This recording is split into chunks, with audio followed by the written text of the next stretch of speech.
Stéphanie Benz. Bon matin. Bon matin, comment ça va? Ça va très bien. Hey, Stéphanie, on parle, c'est un sujet qui va intéresser bien du monde dans Baie des Chaleurs parce qu'il y en a un puis deux, des cerfs de Virginie. Il y en a beaucoup. Ça vient de où, le chevreuil, il vient de où? Bien, en fait, chevreuil, c'est un terme qu'on utilise au Québec pour désigner le cerf de Virginie. En fait, chevreuil, c'est une espèce qu'on retrouve en Europe et en Asie. Donc, on n'a pas officiellement ici. Ici, c'est vraiment le cerf de Virginie qu'on a. Et il y a vraiment une façon simple de les différencier parce qu'ils sont de couleur, ils se ressemblent. Par contre, le chevreuil, le vrai, est plus petit. C'est presque la moitié en hauteur au garrot là, de ce que nous, on a. Et il a une queue, ou plutôt, il y en a presque pas de queue, alors que nous, on le reconnaît là, par sa très longue queue, qui a le dessous blanc, qui lui sert d'ailleurs d'avertissement là, que, quand il y a du danger, il part à la course dans le champ avec la queue bien haut dans les airs, puis ça avertit toutes les ocères autour qu'il y a du danger, puis tout le monde va se cacher. Oui, puis ça, on voit ça régulier quand on se promène le long des champs, on les voit, quand ils nous voient, ils partent en courant, comme tu dis, la queue lève et c'est tout blanc. Donc, c'est un signe, ça. Oui. Okay. C'est vraiment un signe d'avertissement. Là, ils reconnaissent ça, puis ils sont capables de communiquer avec ça. Est-ce que ça court rapidement? Oui, en fait, là, lorsqu'il court, quand il est vraiment stressé, là, ça peut atteindre les 60 km/h. Puis ce qui est encore plus impressionnant, en tout cas, moi, je trouve que c'est vraiment impressionnant, ça peut faire des bonds de 9 mètres de long puis 2,5 mètres de haut. Donc, lui, passer par-dessus une clôture dans un champ, là, il n'y a vraiment pas de problème.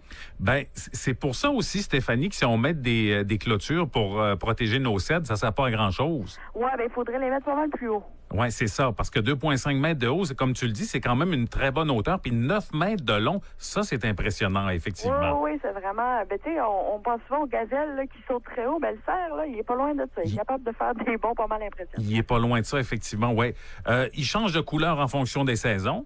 Oui, en ce moment, d'ailleurs, on peut commencer à le voir chez certains individus, surtout chez les mâles, qui commencent souvent à changer de couleur un peu avant les femelles. Durant l'été, ils sont bruns, rougeâtres, un peu roux. Puis durant l'hiver, ils deviennent gris avec une bavette, en fait, une trace blanche au niveau du cou, là.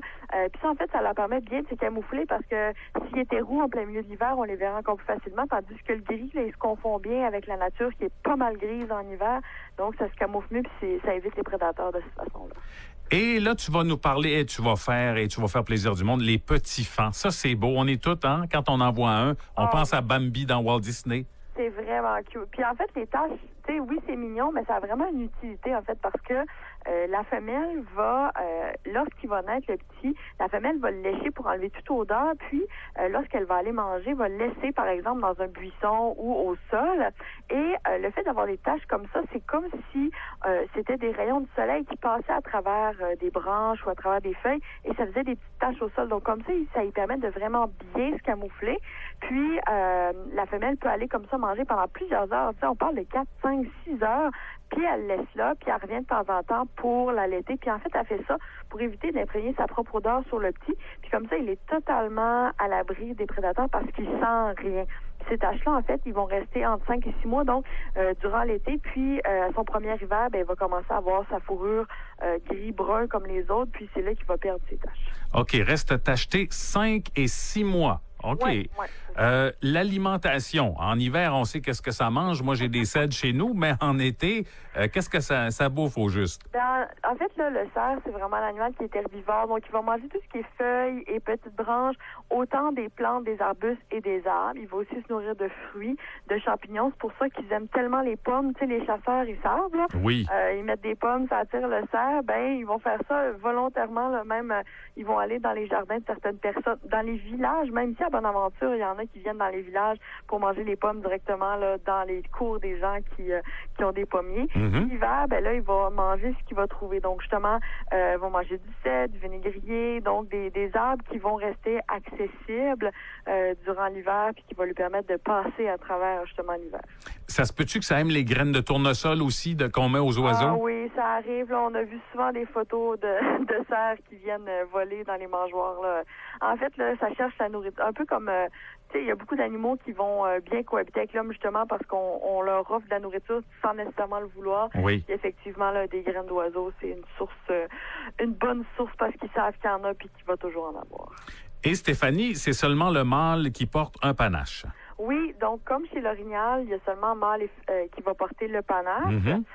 Puis en fait, c'est vraiment impressionnant le fonctionnement de ces panaches-là parce que ça commence généralement à pousser en avril, puis c'est couvert d'une espèce de velours. En fait, ils ont l'air doux. Puis si les gens viennent au bioparc à cette année, on peut encore les voir comme ça. Ils sont vraiment doux et ils sont ronds au bout, en fait, comme totalement inoffensifs. Puis, ce velours-là, en fait, c'est un tissu qui est vascularisé un peu comme la peau et ça permet aux sels minéraux, en fait, d'apporter, d'aller se déposer sur le bois et ça permet sa croissance. Puis, en septembre, donc dans les prochaines semaines, là, ça va commencer à sécher et à tomber. Puis, ça se fait naturellement, c'est pas douloureux pour l'animal. En fait, c'est le taux de testostérone qui arrive là, à son top. OK. Puis, une fois que ça s'est tombé, c'est là qu'on va voir le panache en os blanc super solide qui va permettre au mâle de pavaner là, devant les femelles, de montrer c'est qui a le plus gros panache et éventuellement de se battre dans l'éventualité où il y a deux mâles qui ont la même grosseur de panache. Et ils font ça pour avoir accès à un harem de femelles. Pas une seule, mais bien un harem de femelles. Puis ça, on va généralement voir ça le octobre-novembre pour l'accouplement. Puis les bois, ça va retomber en janvier ou février et ça recommence en avril. Donc à tous les ans comme ça. Et ce qui est impressionnant, c'est que le panache va devenir de plus en plus gros d'une année à l'autre. OK. Mais est-ce qu'il y a plus de chances quand le panache est plus gros avec les femelles? Ah oui, parce que plus le panache c'est un peu comme un gars qui a une belle grosse voiture, là, plus le panache est gros, plus il y a de chance avec les femelles. Puis en fait, les gros mâles avec les gros panaches vont chasser les plus petits mâles, puis éventuellement, ça va être à leur tour là, quand... Ah oui, c'est comme une Camaro, quoi. Voilà. Ah, ben, on va résumer ça comme ça. Hey, en hiver, ça se réunit dans des ravages? Oui, effectivement. Donc, ça va généralement s'en aller se cacher dans des endroits, souvent dans des forêts de conifères, parce que ça offre de l'abri, parce que les branches de conifères vont empêcher qu'il y ait trop de neige qui tombe au sol. Puis, c'est des endroits aussi où il y a de la nourriture. Donc, les cerfs vont se promener dans les sentiers, parce que ce qu'il faut savoir, c'est que les cerfs ont vraiment des tout petites pattes et sont pas bien adaptés au climat québécois. En fait, le cerf est pas indigène du Québec. Là, c'est pas naturel pour lui d'être ici. Il vient du centre des États-Unis, puis il est remonté éventuellement avec les changements climatiques. Et contrairement à l'orignal qui lui a d'énormes pattes et peut marcher dans la neige, le cerf est pas capable de marcher dans la neige épaisse. Donc, en marchant toujours dans les mêmes sentiers comme ça, il y a beaucoup plus de chances de passer à travers. OK, c'est pour ça qu'on voit toujours les pistes au même endroit. Oui. Avec les excréments, on a vu ça là, dans la neige l'hiver dernier, tout près de chez nous. Là. Ils passent toujours au même endroit. Oui, ben un peu comme nous avec des raquettes, on passe toujours au même endroit Oui. parce que c'est plus facile. Ben le cerf va faire pareil. Ça évite qu'il dépense trop d'énergie à marcher dans la neige épaisse, puis il y a beaucoup plus de chances de passer à travers l'hiver. Et Stéphanie, d'après moi, je connais la réponse que tu vas nous donner, mais il n'y a pas grand-chose à faire pour les empêcher de manger nos cèdres.